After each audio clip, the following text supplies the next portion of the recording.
Welcome to నా news. నిజాన్ని నిర్భయంగా చెప్తాం, నిజమే మా ఆయుధం. మళ్ళీ ఈరోజు రీసర్వే అంటున్నారు. ఈరోజు రీసర్వేలో తప్పు ఉండదని ఎవరు నమ్ముతారు? నాకు నమ్మే పరిస్థితి లేదు. ఈరోజు తప్పు రాసింది మీరు గత ప్రభుత్వంలో అన్ని తప్పులు జరిగిపోయి కాబట్టి మరి ఇప్పుడు మనం రీసర్వే అంటున్నాం. మళ్ళీ రీసర్వే మళ్ళీ పాల్గొంటారు. గత ప్రభుత్వంలో తప్పులు ఎవరు చేశారు? మనమా? రాసింది ఎవరు? రెవెన్యూ డిపార్ట్మెంట్ రాశారు.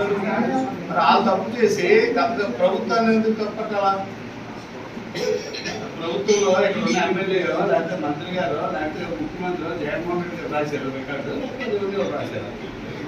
గత ప్రభుత్వంలో తప్పులు జరిగాయి కాబట్టి మళ్ళీ తీశారు అని మళ్ళీ ఏమి ఇచ్చారు? మళ్ళీ పాత పుస్తకమే ఇచ్చారు. మళ్ళీ కూడా ఒకటి మార్చి మళ్ళీ ఒకటి జరుగుతుంది. కనీసం ఇప్పుడైనా రీసర్వే పూర్తి స్థాయిగా చేసి ఆ ఎస్ఓపి అనే సబ్జెక్ట్ ఆరంభించారు ఒక ఆయన. అంటే ఆ ఎస్ఓపిని బేస్ చేసుకొని రీసర్వే చేయాలి.